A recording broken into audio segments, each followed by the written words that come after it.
Hello YouTube, today we're going to talk about a game mode that most of you are aware of, but maybe haven't been able to get as much damage as you could possibly be doing, or you just never really done the mode that much.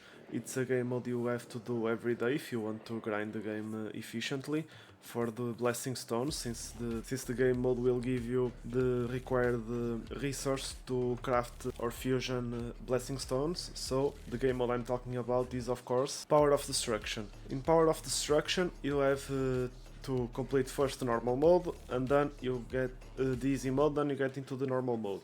In the normal mode you have two teams to defeat in quotes the boss. You fight him for 4 minutes each side, and every time you fight, you accumulate damage.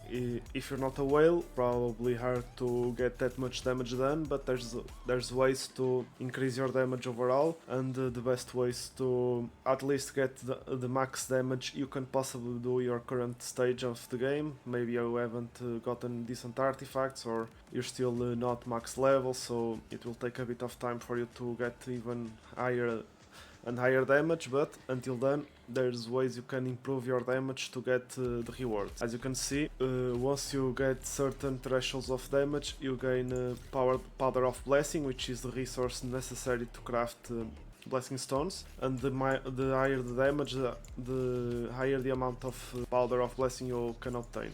So the objective will be to get as much as possible, so you can get as much Powder of Blessing as possible, and apart from that there's also the leaderboard. Depending on your server, you might be able to get into top 10 or even top 3 of the leaderboard. And once you go into those types of rankings, as you can see I'm currently number 4 on my server, you can get rewards, and the higher you get, the more rewards you can get. I barely made it to top 3, it's not the best element for me hunters wise, but I still managed to get close to top 3. I'm probably going to finish today top 10, but closer to 10. My server has a bit of higher damage individuals. As you can see, the first place is more than twice my damage, so it's impossible for me to even compete for first place, at least right now, so I'll just be content with getting top 10 and, if possible, finishing top 3. And in the group rank, it's the same thing. You also get a reward for getting to top 3 or top 10 and top 25% and top 50%. So it's important you deal as much damage as you possibly can. And to do the most damage, what's the best way? First and foremost, when you get this screen, there's one important thing you have to note: the element. If sometimes you can have no specific element, so you can use whatever you have that's strongest, but when there's an element, you have to make sure you at least have some element advantage. And also, when there's a recommended element, there's usually an element they're strong against. In this case, they're weak to dark, but they're strong against light, and that's a quite hard requirement for me, because my best hunter is light, so in one side I had to use her, it's Shine, so even though it's bad for her, I still had to use her because I don't really have any good dark element hunters built. I haven't really touched my silver main bag that much, so once I build him up more I can have a better score on the dark element days. But as you can see, I still managed to do more than 15 million damage with a team with 2 light hunters, and again this is a light strong boss today, so the fact that I can still make more than 50 million damage shows that you can still do it even though you don't have the correct element. But if you have a correct element, or at least neutral, you can do way more damage. As you can see in my team too, I have no advantage in terms of element, but I have no weakness either, and because of that I dealt 15 million more damage than my team 1, just because they have no weakness against the boss. In terms of teams, you can see the teams I used, but for my Sang Jinwoo, I was using the Demonic Plume Flower Sword and Thetis Grimoire. They're my strongest weapons. I have another dark element weapon, but it's only level 60, so it's a bit of a stretch compared to the level 100 Thetis Grimoire, so I I opt to use my Thetis Grimoire instead of the Moon Shadow Blades. In terms of skills, it's better if you use elemental advantage skills, but I use the Death Dance, the light version, even though it doesn't deal as much damage. It increases my crit damage by 30%, and that's what I cared about, because when I use my ultimate I will have that 30% bonus crit damage, which will amplify my damage by a lot. So even though when I use the skill I won't be dealing that much damage, it still has break, which is important in this fight, and I'll explain to you why once we're inside the fight. But the 30% damage boost will help me deal even more damage with my ultimate. Apart from that, I'm using the armor break skill because again it deals break damage and it also has a 30% crit damage buff, so if I have one of the skills in cooldown I can use the other skill to get the 30% bonus increase in crit damage. For my ultimate, sometimes it will be off cooldown because the ultimate charges a bit later. I usually use these two skills to make sure I have the crit damage bonus up when I use my ultimate.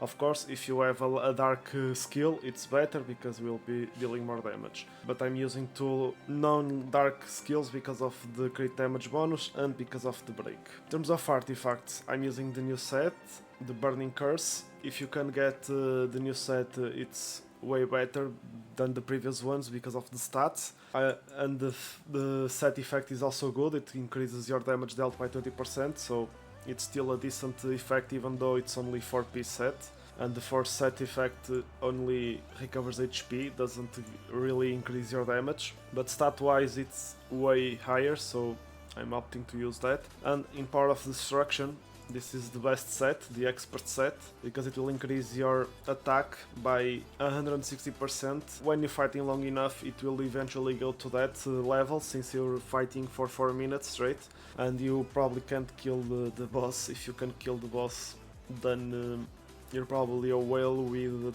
too much, with stats really capped out. I don't think it's possible, but I might be wrong. So if you manage to do that, I'll be amazed. I would like to see that. Yeah, for actual low spenders and free to play, you want to use expert set on your Sangjin Hu for the damage it will give you for those 4 minutes. Since you have enough time to get the bonus up, you will eventually get enough attack to outshine any other set, so it's better to use expert set if you can. And that's it for my stats. I'm 50% crit rate, you always want to get to the 50 cap, and I have almost 200% crit damage with 15,000 attack and 3% defense penetration, not much, 4% damage increase, also not much, and I'm using water damage because I don't have a good ring for dark in this case. So that's also another thing. If you can get a dark damage bracelet, if you can get a dark damage bracelet for the dark damage bonus, it would be better. But again, I don't have a good bracelet for dark, and my water bracelet is good enough. That additional defense is a bit copium, but the rest isn't bad. So I'm using the water damage bracelet for now. Let's get into the fight and see what we have to do to increase our chances of dealing the most amount of damage possible inside the fight itself. So once you're inside the fight, you will want to do as much damage as possible, of course, but you have to destroy 2 hands before you can attack his head, and once you attack his head is when you can deal as much damage as possible. And you have to dodge as much as possible to use your Shadow Step. That's how you can get as much damage as you possibly can. The boss will be moving around a lot, and so sometimes you will miss some skills because of that.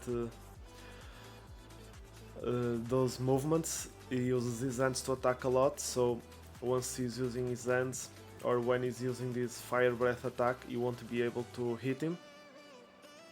In that case, you have to make sure you see what type of attack he's doing, dodge, and wait a few seconds to Shadow Step into the hands. If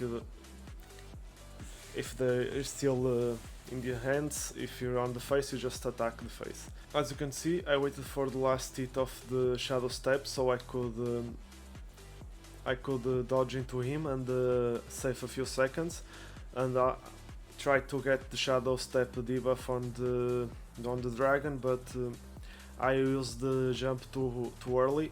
Even though it said Shadow Step, there was no debuff on the health bar, so there was no point in that. I was, if you saw that, I was checking behind me because there's a phase in the fight where he sends a golem and you have to kill that golem, and I was making sure the golem wasn't there. If you don't kill the golem, you will do the one-shot attack where you can't dodge. It's impossible to dodge that attack. I missed my dodge here, but it's not a perfect run, as you can see. I waited for his attack, Shadow Step, and then deal damage. As you can see, there's the debuff now. I killed both hands. I used my skill for the crit damage, the sword skill for the crit rate, and then I'm going to ult and deal as much damage as I can possibly do with my ultimate. I have to assume the debuffs are all triggered from my teammates, the hunters. They also give buffs, if I just have to assume that the buffs are done. Now it's the time he uses the golem. As you can see, I'm not using anything, I'm waiting so I can break him as fast as possible. He doesn't take any damage if you don't break him, and once you break him you can kill him instantly. I used Shadow Step just because I could, no reason to that. The boss isn't there yet. But if you didn't kill the golem, you would have used this flame attack, and that flame attack it's impossible to dodge, so, and it will most likely wipe out your entire team. So if you can manage to kill the golem before he attacks, you will be able to dodge that attack. Another important thing is I usually like to bring one breaker in my teams, just so if I don't have my skills on, if my skills are on cooldown because I missed the timing on the golem, I can still break the shield with one of my hunters. I'm not tied by my skills, and I can try to deal as much damage as possible with my skills. So I would recommend you to bring one breaker with you, one break hunter with you, just because of that, and that's pretty much it. I'm getting close to the end of the fight. I managed to use one ultimate before the fight ended, and as you can see, I'm almost. I managed to get to 7,000 bars of HP. I managed to get to 2,000 bars of HP down, almost 3,000. You see, as 9999 bars of HP, and with that, I'm going to finish this fight with 68 million damage done. And that's pretty much how you want to go about the fight. You have to kill the golem so you don't get one shot by the dragon after the golem leaves. Then you want to make sure you have one breaker for that, and always check the element, the recommended element. Even if you don't have a recommended element, you can still deal a ton of damage. If you have neutral hunters good enough to help you carry the fight, then you don't need elemental advantage. And even if you have elemental disadvantage, like my first team with Shine, I still managed to deal 50 million damage, getting me to 121 million. If there was no elemental weakness, I would probably be around 160 million damage, because my Sha team would be close to my first team. 160, no, I meant 140 million. I would be close to 140 million, just because I had the elemental disadvantage. There's not much I can do. My other hunters aren't that great, so I had to bring my light hunter just because it's my strongest hunter right now. It's a lot stronger than the rest, so even though there's elemental disadvantage, Shine still deals a ton of damage, so I had to bring the Shine to the fight. And yeah, that's pretty much how you want to go about Power of Destruction. You should be doing this daily for those Blessing Stones. Make sure you don't miss on the Blessing Stones, so you can get stronger, and getting Blessing Stone also means getting Essence Stones from the Codex. So yeah, it's pretty much what you want to be doing, and that's going to be it for today's video. If you like, please leave a like, comment, subscribe, and see ya!